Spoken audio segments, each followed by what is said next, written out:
This podcast is sponsored by Talkspace. You know when you're really stressed or not feeling so great about your life or about yourself? Talking to someone who understands can really help. But who is that person? How do you find them? Where do you even start? Talkspace. Talkspace makes it easy to get the support you need. With Talkspace, you can go online, answer a few questions about your preferences, and be matched with a therapist. And because you'll meet your therapist online, you don't have to take time off work or arrange childcare. You'll meet on your schedule, wherever you feel most at ease. If you're depressed, stressed, struggling with a relationship, or if you want some counseling for you and your partner, or just need a little extra one-on-one support, Talkspace is here for you. Plus, Talkspace works with most major insurers, and most insured members have a $0 copay. No insurance? No problem. Now get $80 off of your first month with promo code SPACE80 when you go to Talkspace.com. Match with a licensed therapist today at Talkspace.com. Save $80 with code SPACE80 at Talkspace.com. You're listening to the Archaeology Podcast Network.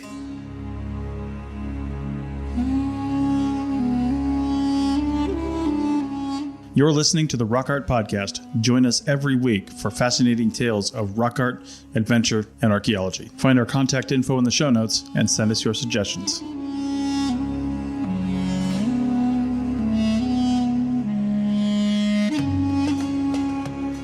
Hey out there in Archaeology Podcast land. This is your host, Dr. Alan Garfinkel. And this is episode 155 of Your Rock Art Podcast. And we're honored and blessed to have Joseph Williams, who's the founder of the Seven Fires Corporation. And he's here with us today to talk about both the nature of the outreach and effort to connect with Native Americans. He himself is a Native American.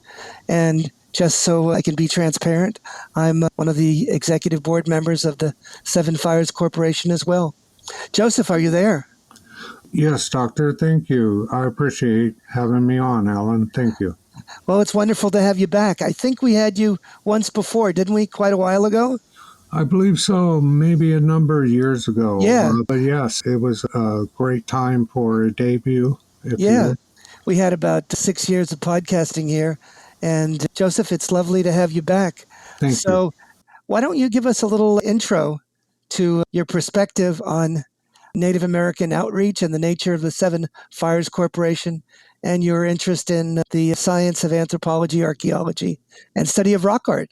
Please. Thank you. I appreciate that. I think that we are at the forefront of a technical revolution when it comes to the archaeological front. And I believe that Seven Fires Corporation embodies the very nature of how we are trying to stay in step, if you will, with AI technology and incorporating that with our archaeological research. Yeah, well, that's fabulous. And I have begun to understand that you have, quite a background in that, and also have at your disposal a rather unique rock art site, which has some significance. Perhaps you can share a bit about the significance of that rock art site. Yes, thank you. It is a very elaborate site, probably one of the most beautiful and largest panels there is when it comes to actual paintings at a rock art site. So I believe that it's our, primary focus. And Village of the Sun, I think, was named. You may need to correct me on that, Doctor. Yeah, so the site is in California, and it's in Southern California, and it's in an area that is, somewhat protected. I believe it's owned by a corporation, correct? Yes, exactly. So that's more or less the structure that I base this corporation on that I'm operating in. And I think that we have, a few topics that we could have as a discussion for preserving this rock art for future generations to come, applying AI science. Yeah, can you give us a word picture, a bit of a description of the site, perhaps? I'd say that one of the strongest points about the panel would probably be, if not a representation of the sun, but also of a fish, a large fish. And it happens to be that here in the valley which I live, the Antelope Valley at one point in time was, in fact, a large lake surrounded by antelope. And so, we see this site as a representation of how geology has actually worked and evolution as well. So I believe the site's dated at being better than 2,000 years old. Probably even going back when it comes to Professor Robinson's work, making it an actual prehistoric site. So it's been there for... So I guess the site is a polychrome, many-colored panel. It sort of has the look of either a Chumash or Yokuts or even Kauaiasu site here in California. And what's really remarkable about it, besides having archaeoastronomical significance, is the landform itself represents some sort of a bear or a grizzly bear in its look. Am I correct? Yes, exactly. A lot of these sites, having been worn for so long with the elements, have actually taken these forms, which is what deems this site as prehistoric. Now that we have access to AI, I'd say science, mainly because it's not just a limitation of GPT. Interfacing with the new AI Grok 4 expert, for example, we can actually have schematics and diagrams of the prototype design on the AI mechanics, involving being able to produce 3D stage, if you will, imagery.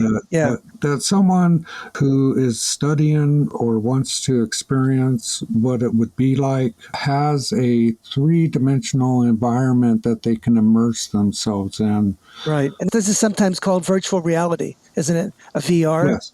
Yeah. Right, exactly. Not everybody has the goggles and the equipment necessary to try to make a 3D environment at their home, for example, but you may need to go to a particular library or museum to be able to actually experience this 3D environment, which actually places the regular everyday person who would want to be studying something of this nature to immerse themselves in it. And return, what we get is unnecessary traffic to and from these areas. And we can look at this as being refined with AI to the extent of being able to do research on it as well. So it's quite immersive.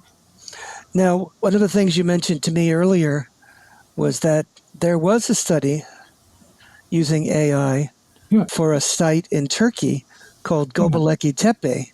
And Göbekli Tepe has many figures that are representational animals that are depicted. And this was quite mysterious. Can you tell us a little bit more about the AI study? Yeah, actually, it was surprising that it was able to decipher or decode, if you will, the animal symbolism involved at the site, Göbekli Tepe. And that Göbekli Tepe's culture has got remarkable similarities to the Native American cultures here using animal symbolism. Absolutely, I'd agree wholeheartedly. Now, what they found was at the Göbekli Tepe study was they began to look at the imagery, the animal imagery, and identify spatially where that animal imagery is situated geographically, and also looking for patterns and co-occurrences of those images. And the AI study came up, or at least concluded as a working hypothesis, that there are correlations between those particular images and certain star clusters, certain star patterns, certain star constellations that exist that have similar names as some of the animals that are represented on those columns. Does that make sense? Yes, absolutely. And now we are able to start to actually apply digital 3D mapping on an AI level also on these sites to see other elements of these sites on account of the discovery with AI science in Göbekli Tepe, and actually start to apply different sciences. I happen to have a patent that I created in 1999 called The Method and System for Estimating Earth Environmental Effects in Relation to Planetary Orbital Dynamics. This science is based on Albert Einstein and quantum mechanics. There's conjecture behind it, and as it's explained, it evolved to what's called a divisional patent. That is considered a divisional patent. That's why they call it method and system. Now that science has evolved 25 years here later, with AI science, we can actually start to apply these quantum mechanics behind the lines in trying to catalog and create prototypes for the scientific disciplines within the scope of our research. Gotcha. Well, I think it's a good place to stop. Why don't we take a break? See you on the flip-flop, gang. This podcast is sponsored by Talkspace. You know when you're really stressed or not feeling so great about your life or about yourself? Talking to someone who understands can really help. But who is that person? How do you find them? Where do you even start? Talkspace. Talkspace makes it easy to get the support you need. With Talkspace, you can go online, answer a few questions about your preferences, and be matched with a therapist. And because you'll meet your therapist online, you don't have to take time off work or arrange childcare. You'll meet on your schedule, wherever you feel most at ease. If you're depressed, stressed, struggling with a relationship, or if you want some counseling for you and your partner, or just need a little extra one-on-one support, Talkspace is here for you. Plus, Talkspace works with most major insurers, and most insured members have a $0 copay. No insurance? No problem. Now get $80 off of your first month with promo code SPACE80 when you go to Talkspace.com. Match with a licensed therapist today at Talkspace.com. Save $80 with code SPACE80 at Talkspace.com. Welcome back, gang. This is the 155th episode, if you can believe it, for your Archaeology podcast. And we're blessed and honored to have Joseph Williams, who's the founder of the Seven Fires Corporation. And we're talking about archaeoastronomy. We're talking about understanding the indigenous, Native American, and worldwide theology, religious metaphor that involves the study of the night sky and the day sky, for that matter, as well. Joseph, introduce the subject for us and give people maybe an understanding of why this is important. Absolutely. Archaeoastronomy, I think, is, for the most part, a fairly new science that I believe that the general public is only becoming now aware of.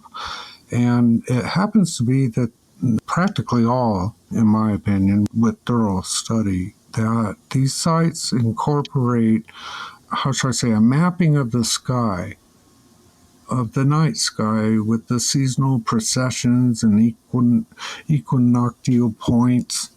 And it's very interesting to try to understand a culture, thousands of years evolved of being able to record these things in these sites involving, how should I say, star systems, for example. The Sirius system, for example, is actually considered represented in the motors that are in the bedrock at this particular site that we work with, named Village of the Sun, I think it is. And it's very interesting for someone like the general public to be able to witness and understand, have this understanding of these sites. So when you think about the native people, what we're thinking about is the indigenous people, the foragers, the hunter-gatherers, and they were very interested in following the seasons and the movements of the sun, and also, of course, the moon as well, and the movements of the celestial sphere, the stars. But I think one of the primary elements that many of these forager communities, complex foragers and simple foragers, were after was the winter solstice and the summer solstice. What that meant was, as we watch the sky and this is something that people may not be aware of, the sun moves in the heavens in terms of where it arrives in the morning and where it drops off in the evening. And often it was the native habit to be able to synchronize the horizon and see where that sun would arise, often during the winter solstice sunrise, because that is the farthest it moves in one direction. Am I correct? Yes, actually, yes. You have the, if you will, the equinox, and trying to understand where a count is actually based on, so that the Native American was able to use these counts, but they had an understanding of it in such a way that they based their daily activities on this count, because this is their understanding, and it's a very healthy understanding, in my opinion, to have such an understanding of the universe that surprises even the scientists today on how well they were able to understand the heavens, such as the star system Sirius, which is incorporated. Yes, exactly. So if I'm going to give you some examples, there is a site in California in the far southern Sierras that's known as the House of the Sun. It was given that name by the native people, the Tabatalabo and the Kawayasu. And on that site, which is a very large split rock above a drainage, is a picture of the sun coming up over a mountain. It shows rays, and there it is. Well, my colleague, Dr. Robert Schiffman, one of the pioneers in archaeoastronomy, thought that particular image related to the winter solstice sunrise. And so as he went out to experience that on December 21st, when you stand in front of that image, you see the sun itself coming up over the highest mountaintop. That's Owens Peak, right there on the horizon. And it sits there for several seconds before it begins to move off to the north. Does that make sense? Yes, absolutely. A lot of these sites, they have a certain form about them that is very remarkable, in that their forms, the Native American culture was able to actually use as a gift from. Right. It's sort of a hinge point that they can remark or connect that with their calendar, identifying exactly when that sun has moved as far afield as it can on its travels, right? And then what happens when you look at that, it looks like it's sitting there for several days, not moving. Now, that, of course, is just a function of sort of the horizon and the way we see things. It really is moving, but not very much. And even for the Hopi, they have sun watchers. And the sun watchers will coincide certain ceremonies relating to having to move the sun, pick up the sun, and have the sun begin to travel again, re-energize, and move in the heavens along its transport back towards the other way. And that fits also in their sacred narrative. Am I right, Joseph? Yes, exactly. And it's really interesting to think that maybe it would be they were able to define that the wobble effect, if you will, which is a scientific fact, how that was actually understood in the sense that the markings that they had made weren't consistent for a particular period of time, 6 or 10-year intervals, that they noticed a difference in where these marks with the sun rising and the sun setting actually laid. So it's very remarkable. So it's part of their cosmology, part of their direction of connecting with the natural environment, so that they know how the celestial, elements interact with the world, and how that's timed to the various periods of time when certain animals or plants might be available, might be timed with certain key harvests or certain hunts, and that would help with knowing seasonally where we are in the cycle. Does that make any sense, Doc? That is completely correct. I mean, there isn't no words that could have explained that better. In animal symbolism, that is a true fact that we are learning now in how animal symbolism was represented in such a way as to connect with the star systems and the heavens. Now there is another site that both Joseph Williams and myself are aware of, and I had the honor of being part of an extensive study of that site to put it on the National Register within the National Mojave Preserve, and it's called Mary's Cave. And the reason I bring that up, it's one of the most extensively studied archaeoastronomical sites that exist in California. And there was an astronomer that actually studied that and published 2 books on it, each one taking him 5 years of study. But you've got a similar situation there, where if you're at the cave, in the cave, for the winter solstice sunrise, you will see where the sun rises on the horizon, coincident with a notch on looking away towards the mountains. And that particular incident triggers the ceremonies and the coming of age rites and the associated elements that are part and parcel of that particular place. Now, partly the reason we sort of knew this or had any inkling of it was the entire ceiling of a rock shelter is covered with celestial symbols, stars and moons and brightly shining objects that appear to have trails and look like comets. I've never seen a site more supernaturally celestial as Mary's Cave. So, Joseph? Exactly. I'm needing to actually get to that site, do the recordings that we're looking to catalog. That's even on the base sites, because surprisingly there's many of these sites like Mary's Cave on Air Force bases. Yeah. And China Lake is one, as Edwards Air Force Base is another. And being able to access these sites now with our instruments to be able to record and start to give the general public an educational path that they can. A glimpse of what we can have. Let's close it there and we'll continue in the next segment. See you in the flip-flop, gang.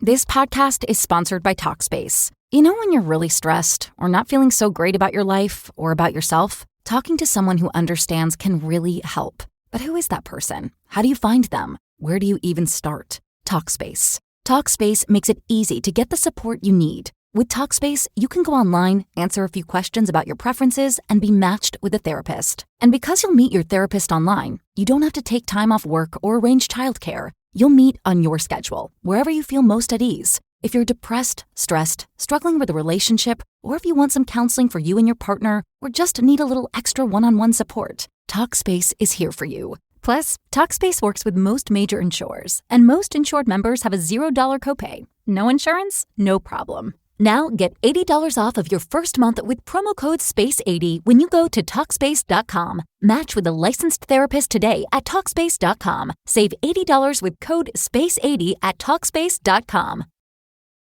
Welcome back, everybody. This is your host, Dr. Alan Garfinkel, and we're in the third and final segment of your episode 155 of the Rock Art Podcast. We're here with Joseph Williams, founder of the Seven Fires Corporation. That's a Native American corporation that does outreach to protect and conserve heritage sites because of their important cultural values for Native Americans. Joseph, tell them a little more.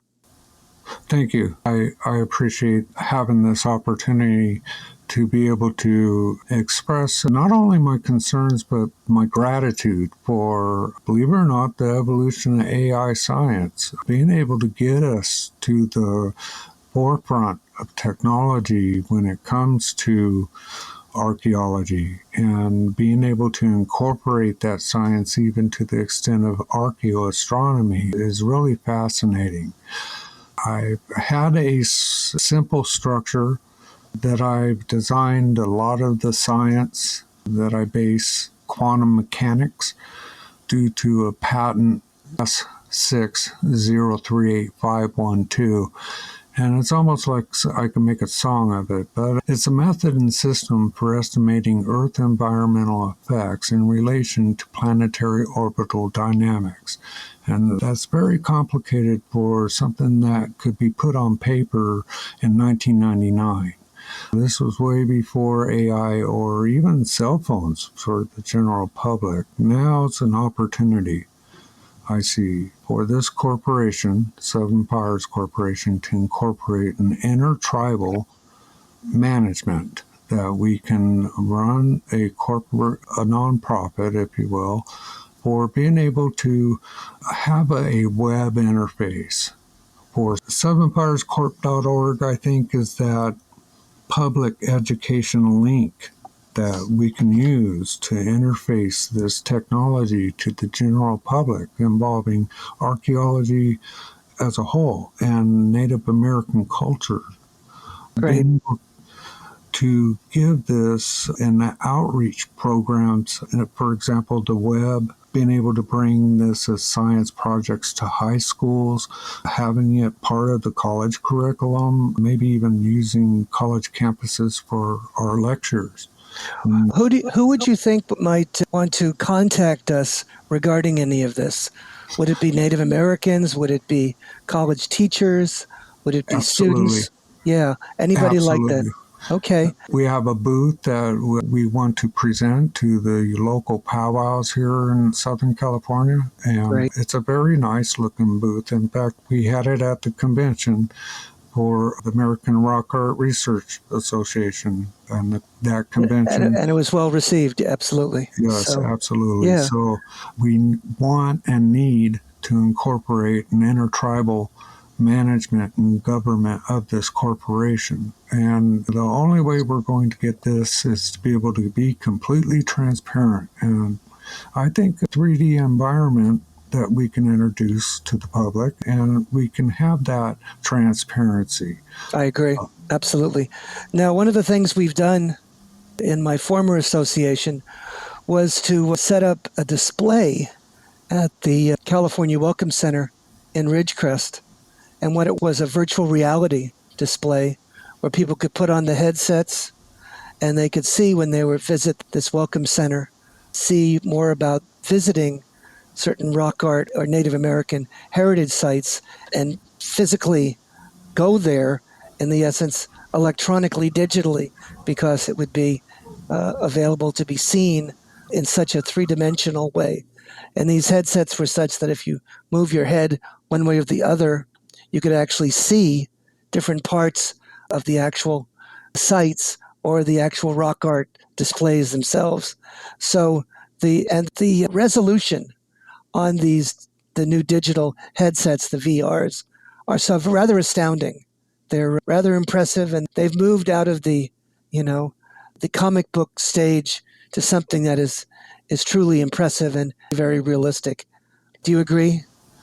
Absolutely. There's most definitely, being able to catalog our research and have the 3D environment that people can immerse themselves in, hopefully in the not far future, be able to have this available for people within their homes who may be disabled or something of that nature that can really take advantage of one of these 3D environments in their home. So exactly. We'll have to see how this technology goes, if we can reach those who are unable to... disabled or seniors or those Right. that, are unable to actually personally visit the sites, but they can experience them through virtual reality. And I've seen that happen, and it's rather amazing. I have a friend who's certainly on in years. Her name is Eve Ewing, and she's been out to the Great Mural Rock Art in Baja California in Mexico for quite a number of times. And she got to see it using VR, and she was just blown away. She started lecturing with the headset on and saying, well, this is this and this is that. And people were rather impressed at the enthusiasm and engagement that this kind of technology elicits. And Exactly. so, yeah. Exactly. One of our primary focuses was data security, and with the new security software out now, it gives us the security needed for our research and proprietary needs as well. Got it. I think that's all for now. If you have a few words to sign off, Joseph. Actually, I can only say thank you again for having me on, and it's really actually an honor. It's an honor. Thank you. It's a pleasure. See you all in the flip-flop, gang. Thank you.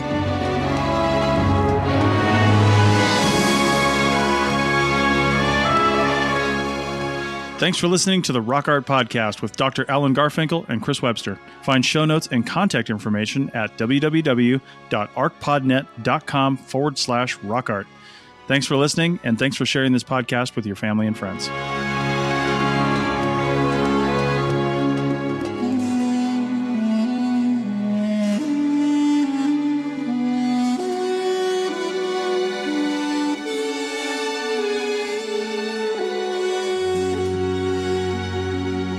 The Archaeology Podcast Network is 10 years old this year. Our executive producer is Ashley Airy, our social media coordinator is Matilda Siebrecht, and our chief editor is Rachel Roden.